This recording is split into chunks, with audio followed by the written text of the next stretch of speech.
안녕하세요. 저는 하나뿐인 아들과 살아가고 있는 40대 중반의 여자입니다. 항상 사연들을 즐겨 들으며 웃기도 하고 마음이 아파 눈물 짓기도 하고 제 사연 같아서 멍하게 예전의 제 모습을 떠올리기도 한답니다. 저는 무리한 욕심을 부리지 않고 사는 걸 항상 마음에 새기고 있어요. 한때는 저와 가장 가까웠던 사람이 욕심으로 인해 어떻게 변해가고 망가졌는지 두 눈으로 똑똑히 보았기 때문이죠. 저와 비슷한 상황에 계신 분들이 있다면 도움이 되었으면 하는 마음으로 친한 친구에게도 말하지 못했던 제 사연을 용기 내어 한번 털어놓아 볼게요. 저는 대학 시절에 만난 동갑내기 친구와 10년이라는 긴 연애를 했답니다. 20대 중반 철없을 때 모습부터 서로 다 지켜보고 서로에 대해서는 많은 부분을 안다고 생각했었죠. 남자친구도 저에게 참 헌신적으로 잘해주었고 이만한 성품과 다정함을 가진 남자는 드물 거라고 늘 생각해왔답니다. 우리 둘 다에게 첫 연애여서 서툰 구석도 참 많았지만 남자친구가 저를 배려하는 모습이 눈에 보였기 때문에 그토록 긴 시간을 연애하며 그 사람만 바라볼 수 있었겠죠. 대학을 졸업하고 제가 먼저 그래도 이름을 알아주는 기업에 취직을 하게 되었고 남자친구는 1년 늦게 취직을 하게 되었어요. 사실 저보다 연봉이 더 낮고 회사 생활도 만족스럽지 않았던지 그만두고 싶다는 말을 자주 하더라고요. 그러다가 회계사 시험 보고 싶다고 조심스럽게 말을 꺼내더라고요. 워낙 어려운 시험이라 준비하는 것만 해도 3, 4년은 잡아야 하고 한 번에 붙는다는 보장도 없으니까 제가 원하면 헤어져도 할 말 없다고 말이죠. 저도 곧 30이 되니까 불안한 마음이 있었지만 남자친구를 믿어보기로 하고 내가 열심히 뒷바라지 해줄 테니 한번 해보라고 허락해줬네요.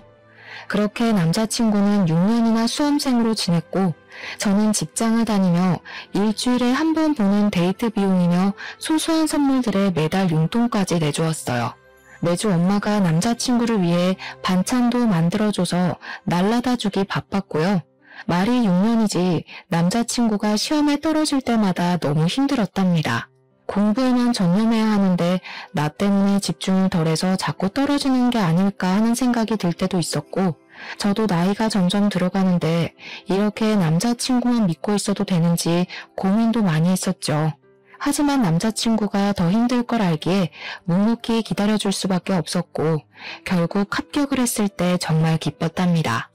남자친구는 다 제 덕이라면서 이제 취직하면 바로 결혼을 하자고 말하더라고요. 남자친구 부모님도 자주 배웠었는데 제 공이 크다면서 이제 고생 끝이니 결혼해서 행복하라고 덕담을 해주시며 흔쾌히 허락해 주셨죠. 그렇게 일사천리로 양가 부모님의 축복을 받으며 결혼을 했답니다. 신혼 1년 동안은 제 인생에서 가장 행복한 시절이었어요. 남편도 회계사 사무실에 빠르게 취직이 되어 열심히 일을 배우며 기반을 닦았고 예전 회사에 다닐 때보다 월급도 많이 올라 안정적인 생활을 할 수 있었답니다. 남편은 일이 많은지 야근을 하는 날이 늘어났고 저도 출근하느라 힘들었지만 남편을 위해 아침도 꼭 따뜻한 밥과 국을 새로 해서 차려주려고 노력했죠. 남편의 건강을 위해서 저녁에도 퇴근하자마자 장보고 요리해서 무조건 고기가 들어간 팔첩 반상은 늘 준비했어요. 저는 30대 중반의 나이여서 임신이 어려울까봐 걱정을 했었는데 정말 감사하게도 금방 아이를 갖게 되었네요. 시부모님은 제가 복덩이라면서 저를 많이 예뻐해 주셨죠. 몸이 점점 무거워져 오고 남편이 그동안 고생했으니 이제부터 일을 그만두고 편하게 지내라고 말을 해주더라고요. 그렇게 저는 전업주부로 지내게 되었고 태교도 열심히 하면서 행복한 날들만 계속될 줄 알았답니다. 남편이 밤늦게 오는 날이 더욱 잦아지면서 저는 하루 종일 혼자 집에만 있으니 점점 외로워지더라고요. 호르몬 때문인지 감정도 들쑥날쑥한데 집에 돌아온 남편이 반가워서 옆에서 몇 마디 하면 피곤하다고 막 짜증을 내고 자버리는 날이 많아졌죠. 남편이 새로운 회사에 적응하기도 힘들고 일도 힘드니 그럴 수 있겠다고 머리로는 이해를 하지만 너무 서러워서 혼자 화장실에 들어가 몰래 울곤 했답니다. 제가 이해하려고 해도 정도는 점점 심해져서 새벽에 들어오는 날도 생기기 시작했죠. 일을 새벽까지 하는 게 말이 돼? 진짜 사무실에 있다가 오는 거 맞아? 딴 데 있다 오는 거 아니야? 딴 데 어디? 네가 봤어? 너 말 이상하게 한다. 상사한테 깨지고 일하느라 피곤해 죽겠는데 마누라가 돼서 위로는 못할 망정 의심하냐? 솔직히 새벽 4시까지 일하다 왔다는 게 이상하잖아. 그리고 요즘 나한테 너무 소홀한 거 알아? 맨날 짜증만 내고 뱃속의 아기한테 인사나 제대로 해준 적 있니?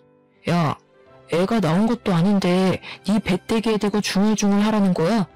그건 또 어디 드라마에 나오디? 피곤해 죽겠는데 집에서 할 일 없이 노니까 별 쓸데없는 얘기를 하고 있어. 나 자기 나가. 저에게 이렇게 소리를 지르며 막말을 하는 게 정말 내가 연애 시절부터 만났던 그 남자가 맞나 싶더라고요. 싸울 때도 큰 소리를 낸 적이 한 번도 없었거든요. 너무 충격을 받아서 그 이후로 저도 남편에게 더 이상 말을 걸지 않았답니다. 그랬더니 저를 달래주기는커녕 투명인간 취급을 하면서 거의 밤늦게 오거나 새벽에 오는 일이 잦아졌죠. 어느 날 천천히 걸어서 집 앞에 마트를 다녀오는데 갑자기 밑이 빠질 것 같이 느껴지며 참기 힘든 통증이 밀려오더라고요. 걸을 수도 없어서 그대로 길바닥에 주저앉았답니다. 그날따라 주위에 지나가는 사람도 없어서 도움을 청하지도 못하고 혼자 식은땀을 흘리며 통증이 좀 가라앉기를 기다렸죠. 친정은 차로 1시간 걸리는 먼 거리에 있었고 시댁은 신혼집과 가까워서 시모가 자주 집에 오곤 했거든요. 저는 얼른 시모에게 전화를 걸었고 바로 달려온 시모와 산부인과로 갈 수 있었답니다. 병원에선 경부의 길이가 너무 짧아졌다며 수술을 바로 하는 게 좋겠다고 하더라고요. 그렇게 저는 수술을 하고 입원을 하게 되었죠. 아기를 위해선 계속 누워 있어야 한다고 하더라고요. 저는 병실에서 힘없이 축 늘어져 있었는데 갑자기 옆에 있던 시모가 짜증을 확 내더라고요. 넌 집에만 있는 애가 왜 경부 길이가 짧아지니? 줄넘기라도 했어? 하마터면 아기가 큰일 날 뻔했잖아. 그렇게 조심성이었니? 제가 얼마나 조심히 지내는지 어머니가 자주 와보셔서 잘 아시잖아요. 왜 그렇게 서운하게 말씀을 하세요? 얘가 뭘 잘했다고 말대답이야? 우리 손주 잘못됐으면 어쩔 뻔했어. 우리 아들은 매일 힘들게 일하는데 넌 집에서 가만히 있으면서 애 하나 간수하는 게 그렇게 어렵니? 아기는 저 혼자 지키나요? 애 아빠가 얼마나 무심한지 아기 잘 있냐고 연락 한 번을 안 해요. 요즘 매일 새벽에 들어와서 얼굴도 못 보고 살아요. 보세요. 지금도 어머니가 저 병원에 있다고 전화했는데도 연락 한 통 없잖아요. 내 앞에서도 이렇게 남편 흉을 보는데 지 부모 앞에서는 어쩔까 몰라. 너 그렇게 안 봤는데 아주 앙칼지다. 남편이 일하느라 연락 못하는 건 당연한 거고 늦게 들어오면 힘들겠다고 걱정을 해줘야지. 너는 끝까지 네 생각뿐이야? 더 이상 대화를 해봤자 속만 더 상할 것 같아서 저는 눈을 감아버렸어요. 시모는 씩씩대더니 문을 쾅 닫고 가버리더라고요. 저는 서러움에 몰려와서 감은 눈에서 쉴 새 없이 눈물이 흘러내렸답니다. 남편은 제가 이틀 동안 입원해 있는데도 찾아오기는커녕 연락도 하지 않았어요.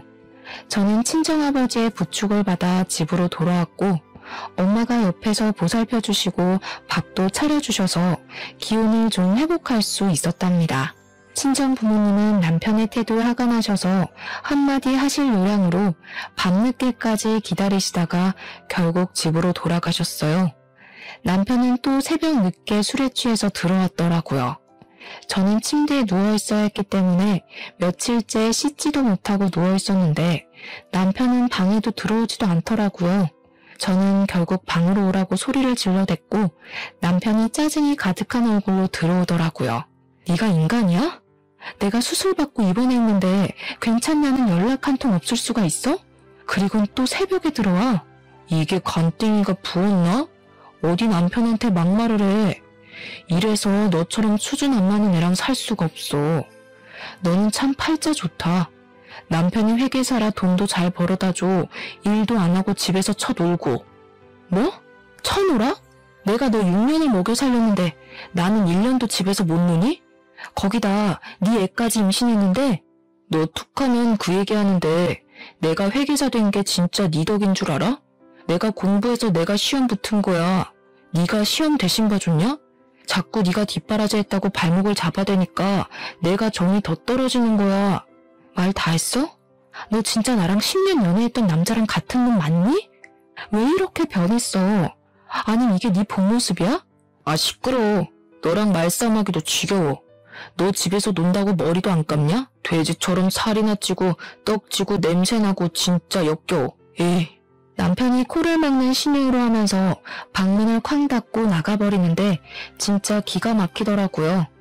당장이라도 따라 나가서 멱살을 잡고 싶었지만 흥분하면 아기가 위험해질 수 있으니 저는 안간힘을 다해 마음을 진정시키려고 애썼답니다. 저는 시모에게 울면서 전화를 했는데 저에게 괜찮냐고 위로를 해주지도 않더라고요. 그러고는 아기가 우선이니까 일단 친정집에 가서 출산할 때까지 가 있으라고 쌀쌀맞게 말하는 게 아니겠어요? 저는 그렇게 몇 달 동안 친정집에서 지내며 출산 준비를 했답니다. 남편은 역시나 연락 한 통 없었고 친정아버지는 남편을 만나기만 하면 가만 안 둔다며 우라통을 터뜨리셨죠. 그렇게 저는 출산을 하게 되었답니다. 남편 없이 15시간 진통을 한 끝에 우리 아들을 만날 수 있었죠. 그래도 아기는 보고 싶었는지 저녁에 남편과 시부모와 함께 왔더라고요. 친정아버지는 남편을 보자마자 멱살을 잡고 네가 이러고도 남편이냐며 호통을 치셨어요. 시부가 중간에서 말리며 겨우 일단락이 되었는데 기가 막히게도 남편은 죄송하다는 말은 절대 하지 않더라고요. 역시 팔은 안으로 굽는다고 시부모도 제 편을 들지 않고 요즘 일이 많아 힘들어서 그런다며 이해를 좀 해달라고 아들을 감싸는데 정이 점점 떨어졌답니다. 아기가 태어난 후에도 더하면 더했지 남편은 조금도 달라지지 않았답니다. 밤늦게 들어와서 곤히 잠든 아기 얼굴만 쓱 보고 태평하게 코를 골며 잠을 잤죠. 중간에 아기가 깨서 울면 짜증을 어찌나 내던지요. 저는 완벽하게 독박 육아를 했어요. 남편은 정말 단 한 번도 아기를 위해 기저귀를 간다거나 젖병을 타는 일을 하지 않았답니다. 어쩌면 그렇게 자기 아이인데도 무신경할 수 있는지 신기할 정도였어요. 심지어 아기가 우는 게 너무 듣기 싫다면서 애가 울면 이어폰을 끼고 방문을 닫고 들어가 버리는데 뒤통수를 때리고 싶을 때가 한두 번이 아니었죠. 저는 하루 종일 아기와 둘이 지지고 볶느라 점점 좀비처럼 지쳐갔고 우울증까지 걸릴 정도로 상태가 심각해져만 갔답니다. 다른 남편들은 다른 일은 안 해도 쓰레기만큼은 버려준다는데 저에겐 당연히 먼 나라 이야기였죠. 아기를 두고 나갈 수가 없어서 쓰레기 봉투가 현관 앞에 가득 쌓여있을 때가 많았어요. 냄새가 나서 버릴 수밖에 없을 때 아기가 잠든 틈을 타서 얼른 갔다 오곤 했답니다. 그날도 쓰레기 봉투를 들고 나가는데 주차장에 남편의 차가 딱 서는 게 보이더라고요. 그런데 어떤 여자와 함께 내리는 게 아니겠어요? 저는 너무 놀라서 아기도 잊은 채 얼음처럼 굳어버렸죠. 두 사람이 다정히 웃으면서 서로 안기는 모습에 저는 폭발하고 말았답니다. 두 사람 앞으로 달려가서 소리를 질렀더니 남편이 놀라서 저를 바라보더라고요.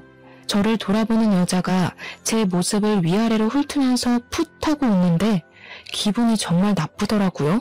남편과 거의 비슷할 정도로 큰 키에 몸매가 눈에 띄게 날씬하더라고요. 긴 파마머리에 위아래로 붙는 정장 치마 블라우스를 차려입은 모습이었답니다. 제가 입을 떼기도 전에 그 여자는 옆동으로 쏙 들어가 버리는데 황당하더라고요. 둘이 껴안는 거 지금 다 봤거든? 저 여자 누구야? 너 바람 피우냐? 무식한 소리 좀 작작해. 너는 바람 피우는 여자랑 같이 집에 오냐? 우리 회사 중요한 고객이야. 내가 상담을 맡게 돼서 요즘 종종 만나서 회의하는 거고 알고 보니 같은 아파트여서 내가 데려다 준 거고 됐냐? 이 무식한 여팻네야. 너 진짜 말투 그따위로 할래? 너는 고객이랑 껴안니? 누굴 바보로 알아? 호구로 알아? 너 호구 아니었어? 하긴 너같이 해외 한번 못 나가본 애들이 어떻게 이해하겠냐. 미국에서 워낙 오래 살아서 인사를 아메리카식으로 하는 거야. 그만큼 친근감 표시하는 거니까 무식하면 티를 내지 말고 그냥 입 다물고 있어. 남편은 저를 팍 치고 지나가 버렸고 저는 너무 화가 났지만 아기를 생각해서 이를 꽉 문 채로 집으로 들어갔답니다. 그 이후로 문득문득 두 사람의 모습이 자꾸 아른거리는 게 가슴이 콱 막히는 것 같았어요. 저를 비웃던 여자의 얼굴도 떠올라 화가 나기도 하고요. 저는 가끔 오시는 친정엄마 도움을 받으며 혼자 힘들게 아기를 키워나갔답니다. 그 사이 남편은 점점 새로운 옷이 늘어나기 시작했어요. 옷을 세탁하려고 보면 못 보던 명품 셔츠들이 계속 나오고 명품 가방도 여러 개로 늘어나 있고요. 심지어 손목엔 값이 꽤 나가는 명품 시계까지 차고 있더라고요. 어디서 났냐고 물어보면 이렇게 하고 다녀야 더 수준 높은 고객을 만날 수 있는 거라면서 다 사회생활 하는 거니까 신경 끄라고만 대꾸했죠. 남편이 얼마나 잘 꾸미고 다니는지 10년 전에 연애하기 전보다 어려 보이더라고요.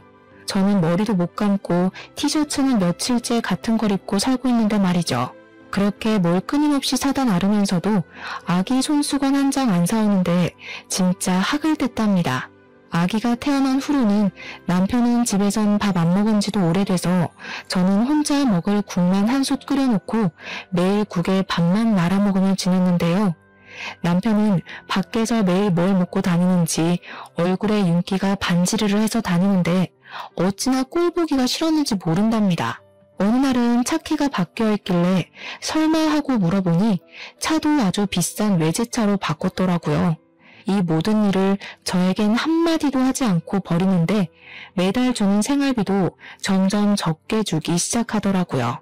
저는 말하기가 치사해서 웬만한 아기용품은 제가 모아둔 돈에서 사고는 했답니다. 어느 날 오랜만에 시모가 전화를 해서는 반찬을 좀 했다고 주러 온다고 하더라고요.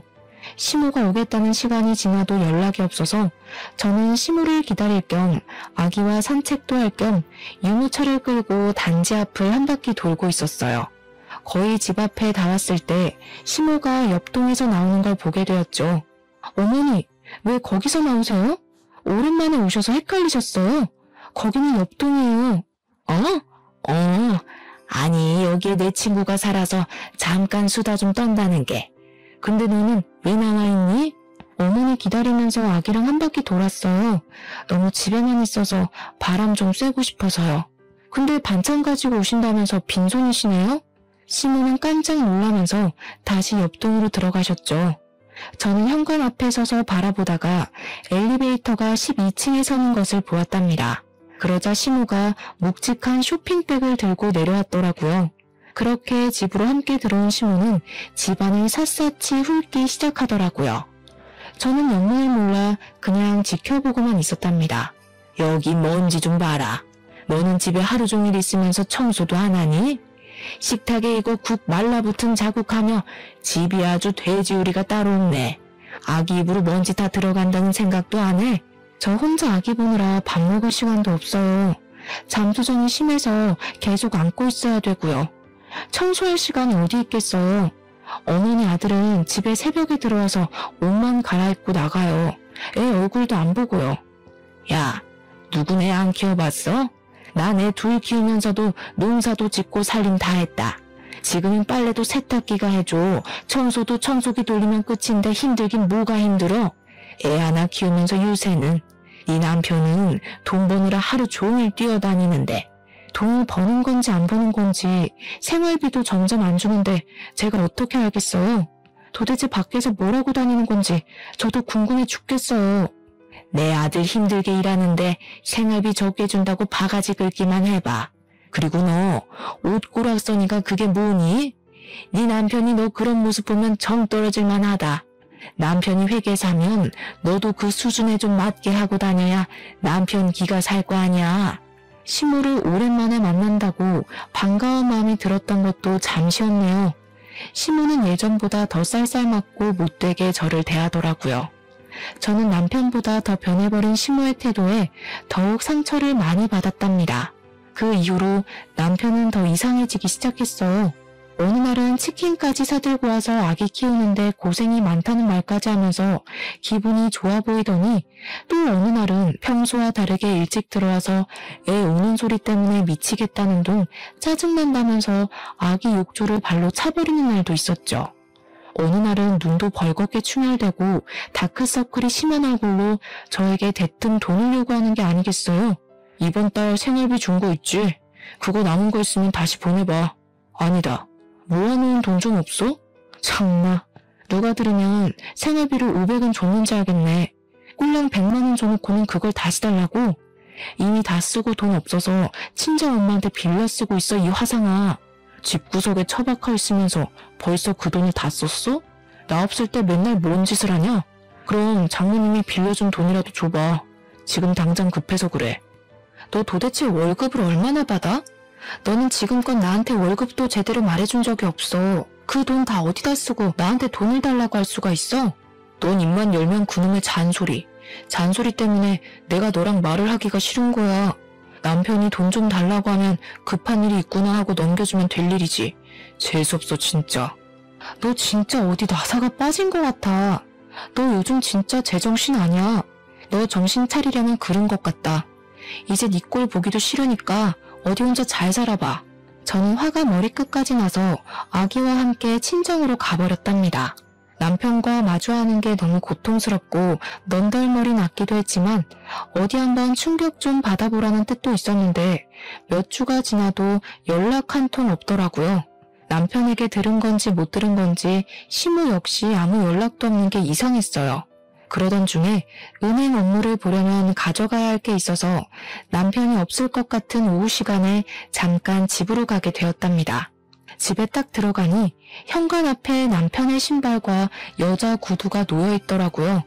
순간 뒷골이 찌릿하게 당겨왔고 본능적으로 남편이 집에 있다는 걸 느낄 수 있었죠. 거실로 가자 빈 와인병과 잔 2개가 놓여 있고 안주로 먹은 듯한 음식 냄새와 술 냄새가 역겹게 나더라고요. 옷들도 거실 바닥에 어지럽게 흩어져 있었죠. 저는 조심스럽게 살짝 열려진 안방 방문을 열어보았답니다. 남편과 어떤 여자가 침대에서 자고 있더라고요. 저는 쇠망치로 머리를 세게 내려치는 것 같은 충격을 받아 억소리가 저절로 나왔답니다. 얼른 손으로 입을 꾹 눌렀어요. 이미 예전부터 심증이 있었던 상태였기에 증거를 잡아야 한다는 생각이 빠르게 스쳤답니다. 저는 곧바로 핸드폰으로 비디오를 찍었죠. 이젠 어떻게 행동해야 할지 정신을 가다듬으려고 노력하는데 마침 옷방에 걸쳐놓은 남편 양복에서 삐져나와 있는 핸드폰을 발견했습니다. 무슨 알림이 이렇게 많이 오는지 화면이 계속 깜빡이더라고요. 저는 핸드폰을 확인해 보았답니다. 어디로 입금하라는 메시지가 수도 없이 와 있고 전화도 몇십 통이 와 있더라고요.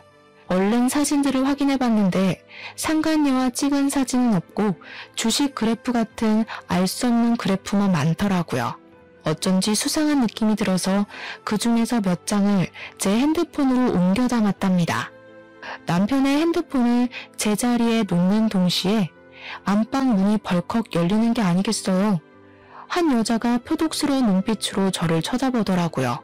제 예상대로 예전에 남편과 주차장에 함께 있던 여자가 맞았습니다. 여자의 의기양양한 표정을 보니 속이 뒤틀려왔죠. 웬 도둑고양이가 들어왔나 했는데 사모님이셨네? 왜? 다 봤으면서 조용히 나가시려고? 그때 눈치챈 줄 알았는데 무슨 꿍꿍이가 있어서 잠잠한가 했더니 이렇게 증거 모으려고 조용히 있었던 거야?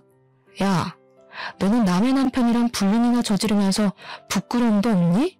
어디서 잘난 척이야 상간녀 주제에. 저는 화가 나서 바로 상간녀의 머리채를 휘어잡았어요.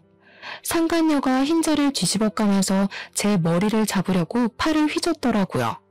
저는 안간힘을 다해서 머리카락을 마구 뽑아댔어요. 상간녀가 비명을 지르기 시작했죠. 너 아파트 옆동에 사는 거 내 남편이 해준 거 맞지? 이제 다 알겠네. 생활비도 안 주고 돈 달라고 할 때 알아봤어야 하는데 다 니년한테 퍼주느라 그랬어? 그때였어요. 갑자기 눈앞에 별이 번쩍했는데 정신을 차려보니 제가 식탁까지 날아가 있었죠. 눈앞에는 저를 패대기 쳐버린 남편이 벌개진 눈으로 씩씩대며 노려보고 있더라고요. 지발로 나갈 땐 언제고 왜 기어들어와서 난리를 쳐? 감히 누구 머리채를 잡아? 니까짓 게. 야, 당장 나가. 너랑은 끝이야. 이혼 서류 보낼 테니까 도장 찍어 보내.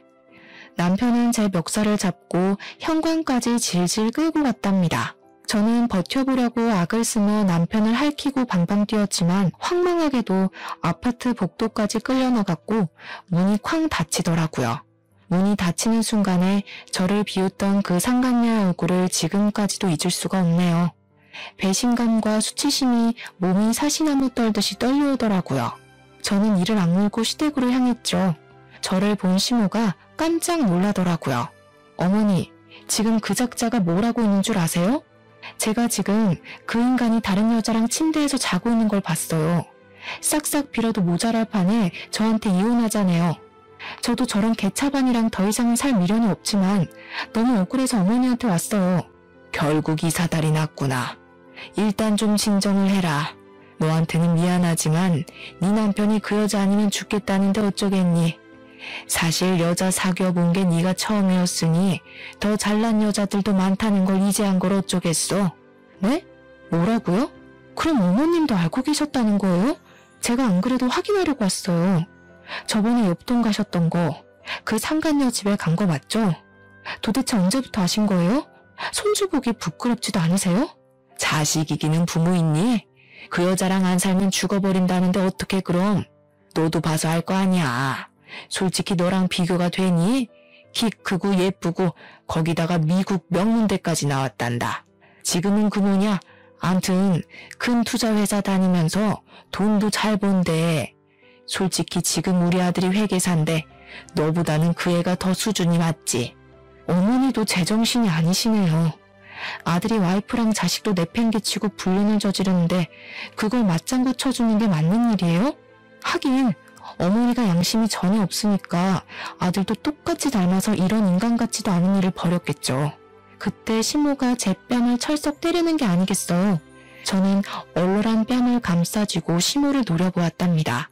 사람이 충격을 여러 번 받으면 이렇게 정신이 나가는구나 싶은 생각이 들더라고요. 듣자 하니까 아주 막 나가. 네 본 모습을 보니까 빨리 헤어지게 하고 그 애한테 새 장가 보내야겠다. 네 수준에 회계사 남편 뒀으면 감사합니다 하고 수발이나 잘 될 것이지. 남편 바가지나 긁어대고 막말이나 해대고 뭔 의리를 지키겠다고 이런 그 마음 맞는 애랑 결혼까지 시켰는지 내가 후회 막심이야 아주. 우리 아들 발목 잡지 말고 당장 갈라서. 제가 계속 노려보자 시모가 다시 한번 손을 올리더라고요. 저는 시모의 손목을 힘껏 잡아 비틀어 내렸어요. 시모가 아프다며 소리를 빽 지르더라고요. 저한테 이렇게 하신 거 꼭 후회하는 날이 올 거예요. 하나뿐인 손자 얼굴도 다시는 못 보실 테니 부디 그 여자한테서 손녀 손자 많이 얻길 바랄게요. 저는 시모의 손목을 팍 던져버리고 시댁을 나왔답니다. 울지 않으려고 이를 악물었지만 어느새 눈물이 줄줄 흐르고 있더라고요. 정처 없이 걸어가는 내내 남편을 처음 만난 순간부터 지금까지의 일들이 단편 영화처럼 차르륵 머릿속을 지나갔답니다. 이런 결말을 맞이하려고 그렇게 아낌없이 사랑했나 싶은 마음에 나 자신이 정말 바보 같을 뿐이었죠. 그렇게 며칠이 흐를 동안 어떻게 해야 할지 무수히 고민을 했답니다. 일단은 상간녀를 만나 얘기를 하던 싸움을 하던 해서 그 내용을 녹음을 해두자는 생각이 들었죠. 저는 전에 시모가 12층으로 갔던 기억을 살려 무조건 12층으로 올라가 봤어요. 두 집 중에서 어느 쪽일까 잠시 고민하는데 한 집에서 남녀의 대화 소리가 시끄럽게 들리더라고요. 저는 그 집 현관문에 귀를 대고 들어보았는데 상간녀의 목소리가 똑똑히 들려왔답니다. 이제 거의 다 턴 것 같지? 더는 돈 나올 구멍이 없는 것 같은데 보증 몇 개만 더 할까? 정확하게 무슨 내용인지는 알 수 없었지만 여자의 육감은 무섭다고 촉이 대충 오더라고요. 저는 조용히 친정집으로 돌아와서 그 여자 신상에 대해서 알아보기 시작했답니다. 남편이 자기 회사 고객이라고 했던 말이 떠올라서 남편이 일하는 회계사무실로 전화를 걸어 슬쩍 물어봤죠. 남편 이름을 대고 와이프라고 하자 전화를 받은 직원 목소리가 바로 쌀쌀 맞아지더라고요. 남편이 담당하는 고객은 딱 한 명뿐이라고 하길래 제가 대충 상간녀의 인상착의를 말하며 아닌 척을 하자 별 의심 없이 여자의 이름과 투자회사 이름을 알려줬답니다. 인터넷 검색을 해보니 투자회사 이름으로 된 사이트가 나오긴 하더라고요. 사이트를 보는데 주식 그래프 같은 게 있고 거기에 있는 로고가 낯이 익었답니다. 혹시나 하고 남편의 핸드폰에서 옮겨온 사진을 보니 같은 로고였고 그 로고 이름으로 투자 앱이 있는 걸 알게 되었죠. 무슨 앱인지 정보를 찾아보니 놀랍게도 사설 도박 사이트였어요. 주식 투자를 가장했지만 사실은 도박이었고 남편은 여기에 빠져있는 걸로 보였죠. 불륜에 이어 도박까지 하다니 남편을 떠나 아이 아빠의 자격이 전혀 없는 사람이고 이런 아빠는 없는 편이 나은 것은 확실했죠. 순간 친가 쪽 사촌 오빠가 경찰이었기 때문에 가족들에게 문제가 생기면 종종 도움을 받았던 게 기억이 나더라고요. 저는 오빠에게 전화를 걸어서 투자회사 이름을 비롯해서 도박앱, 상간녀 이름 등의 정보를 알려주고 수사를 해보면 좋을 것 같다고 말을 해두었답니다. 남편은 메일을 전화해서 이혼을 요구하더라고요. 저는 합의해주는 대신 살고 있는 아파트를 내 명의로 바꾸고 아기 양육비를 매달 줄지 안 줄지 불안하니까 일시불로 달라고 못 박았죠. 상간녀와 얼마나 살고 싶으면 바로 좋다고 하더라고요. 시부모도 얼마나 이혼하기를 바랬던지 시부모 집을 담보로 대출을 받아서 제가 말한 양육비를 일시불로 입금했답니다. 저는 그렇게 남편과 합의 이혼 서류를 제출하고 3개월의 숙려 기간을 기다려야 했는데요. 드디어 이혼 확정이 되었다고 연락이 왔고 마지막으로 남편을 법원에서 만나게 되었답니다. 오랜만에 만난 남편은 얼굴은 여전히 피곤해 절고 눈은 벌겋더라고요. 드디어 이혼해서 기분 좋겠네? 아직도 상간녀랑은 잘 지내고? 이제 남남인데 신경 끄셔. 아무튼 좋았던 때도 있었는데 유감이고 우리 수준이 너무 달라져서 더는 같이 갈 수 없는 거니까 이해해라. 아기 잘 키우고. 개소리 그만 짓거리고 네 아기 아니니까 너나 신경 꺼. 잠깐 중요한 메시지가 왔네. 어머, 넌 아직 소식 못 들었어? 네 애인 경찰한테 잡혀갔다는데? 전 남편은 영문을 모르는 눈으로 저를 바라보더라고요. 그 꼴을 보니 웃음이 저절로 나서 그 앞에서 깔깔 웃어버렸네요. 전 남편은 저를 미친 사람 보듯 하다가 계속 상간녀에게 전화를 걸더라고요. 경찰서에 있다니까 전화를 받겠니? 너처럼 무식한 게 회계사라고 꼴값 할 때부터 알아봤지. 네 사무실에서 너 꼴통으로 유명하다며? 이런 걸 남편이라고 산 내가 불쌍하다. 그 여자 걱정하지 말고 그 여자한테 맡긴 네 돈이나 걱정해. 그 여자가 돈 불려준다고 돈 가져갔지? 그걸 네가 어떻게 알아? 내 돈 걱정하라니 그게 무슨 말이야? 네가 한다는 그 투자 앱이 도박 사이트랑 똑같다는 거 눈치도 못 챘냐? 그게 진짜 투자면 넌 왜 밤새 가면서 홀짝 도박을 하고 있는데? 그 여자가 도박업체 운영하는 대단하신 분이란다. 너처럼 갓 전문직 돼서 정신 못 차리는 바보들한테 상담한다고 접근해서 투자 권유하는 척하면서 도박판으로 끌어들이는 거란다. 너 개털됐어. 어떡하니? 이 거지 같은 게 무슨 말도 안 되는 소리를 하고 있어. 그런 말도 안 되는 얘기 짓거리면서 그렇게 나를 붙잡고 싶냐? 내가 투자한 돈이 자그마치 5억이야. 어제만 해도 내가 10억으로 불어난 걸 확인했는데 재수없게 그딴 소리를 해? 전 남편은 얼굴이 백지장처럼 하얘져서 저한테 바락바락 악을 쓰더라고요. 저는 전 남편을 비웃으며 차근차근 말을 이어나갔죠. 그 10억이 은행에 들어있는 거 아니잖아. 네 애인 투자 회사에서 보여주는 잔고잖아. 그 정도 조작은 나도 하겠다. 아 맞다. 네가 내준 아파트 보증금도 이미 다 털어먹었단다. 남편은 손을 부들부들 떨면서 털썩 주저앉아 버리더라고요. 아, 그리고 회사에서 연락 안 왔어? 너 계약 해지됐을 텐데. 여러모로 잘 해결해봐. 저는 입을 벌리고 멍하게 앉아있는 남편을 미련 없이 등지고 돌아섰답니다. 상간녀가 남편이 이혼을 한다는 걸 알고 그 전에 아파트 보증금까지 정리해서 아파트를 나가려고 할 때 경찰이 급습해서 체포를 하게 된 것이었는데요. 제가 상간녀의 거주지를 이미 경찰에게 알려줬기 때문에 쉽게 잡을 수 있었던 거였죠. 거기다 이미 3개월 전부터 제가 준 정보를 바탕으로 수사를 시작했기에 그 도박 사이트에서 피해를 입은 수많은 피해자들을 찾을 수 있었고 증거도 넘쳐났다고 하더라고요. 경찰인 사촌오빠 말로는 상간녀가 이미 사기 혐의로 전과가 있는 데다가 이번엔 규모가 큰 도박과 사기 혐의로 체포된 거라 형량이 높을 거라고 기팀해 주었답니다. 사실 저는 이혼 확정 받을 날만을 기다리고 있었거든요. 법원에 가는 날이 정해지자 그 전날에 전 남편의 회사 대표에서 전 남편이 고객과 사적으로 관계를 맺고 도박까지 했다는 증거들을 메일로 보냈답니다.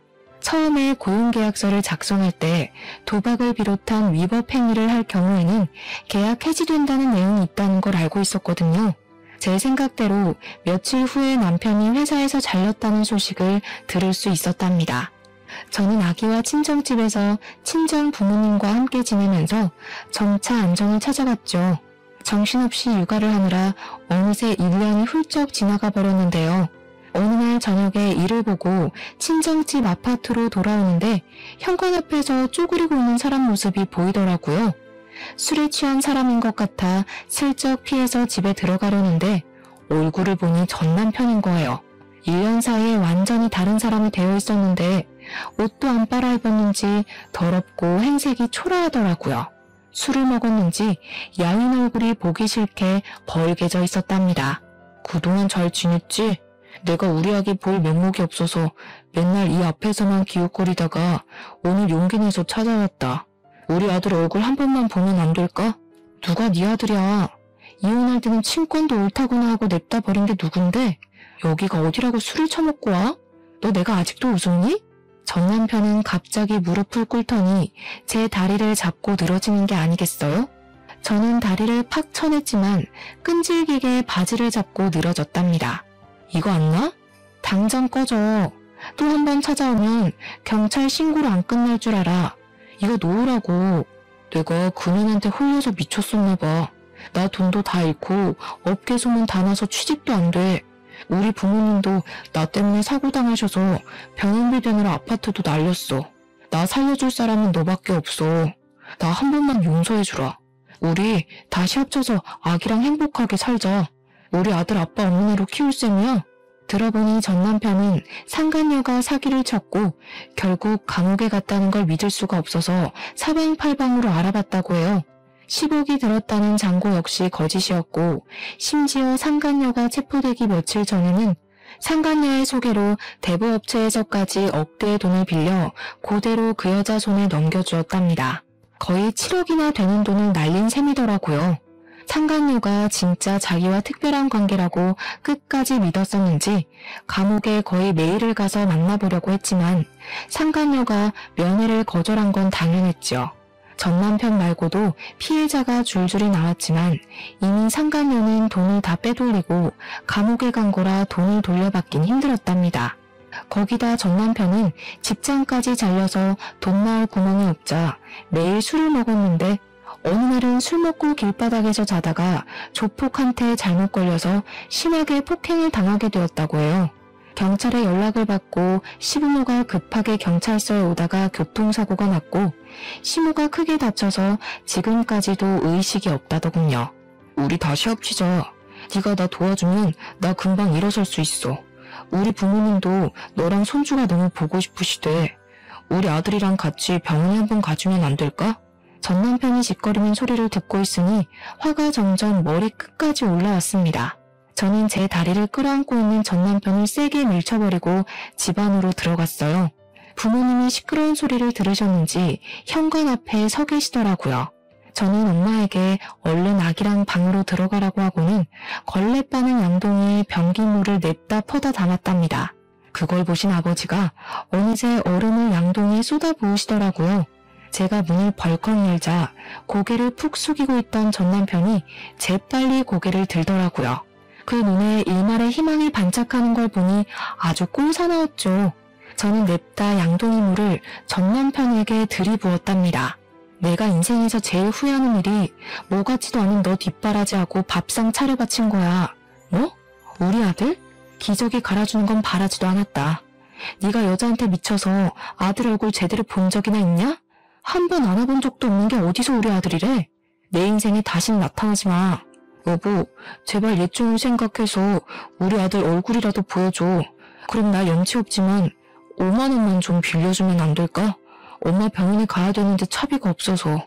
그때 친정아버지가 나오셔서 전 남편 멱살을 잡고 흔드시며 거지 새끼가 어디서 돈을 구걸하냐며 당장 꺼지라고 호통을 치셨답니다. 아버지가 전 남편을 아파트 출입구까지 질질 끌고 와서 패대기를 치셨고 저는 창문을 통해서 전 남편이 땅바닥에 구르는 모습을 지켜봤죠. 어이없는 건 그 후로도 몇 번을 더 찾아왔다는 건데요. 저는 일절 상대하지 않고 친정아버지가 해결해 주시고 한 번은 경찰 사촌오빠까지 와서 전 남편에게 호통을 치셨어요. 그 후로는 무서웠는지 더는 찾아오지 않았답니다. 마지막까지 정말 비겁하고 찌질한 인간이라는 걸 확인시켜 주더라고요. 그렇게 저의 청춘을 다 바쳤던 전 남편과의 인연은 안 좋게 끝났지만 그렇다고 제가 살아온 인생을 다 부정하고 후회하지는 않는답니다. 그 과정에서 제 보물인 저의 아들을 얻을 수 있었으니까요. 저는 아이가 어린이집에 다닐 수 있게 되어 본격적으로 취직 준비를 하기 시작했어요. 언제까지나 친정 부모님에게 기댈 수는 없으니까 말이죠. 아이와 둘이 독립하여 살기 위해 안정적인 일을 구할 수 있는 자격증도 땄답니다. 덕분에 저는 집에서 가까운 회사에 취직을 할 수 있었고 지금은 전셋집을 얻어 아이와 씩씩하게 살아가고 있죠. 인생을 살면서 언제나 좋은 일만 있을 수도 없고 나쁜 일만 계속되지도 않는 것 같아요. 그저 매일 주어진 하루에 감사하며 충실하게 살아가려고 한답니다. 일을 힘들게 하고 돌아와서도 아이와 장난치고 꼭 안고 잠들면 모든 근심이 사라지는 것 같아요. 사연을 들으시는 분들 중에서 지금 벅차고 힘든 상황에 계시더라도 곧 지나갈 테니 조금만 더 힘내시라는 말을 전하고 싶네요. 들어주셔서 감사합니다.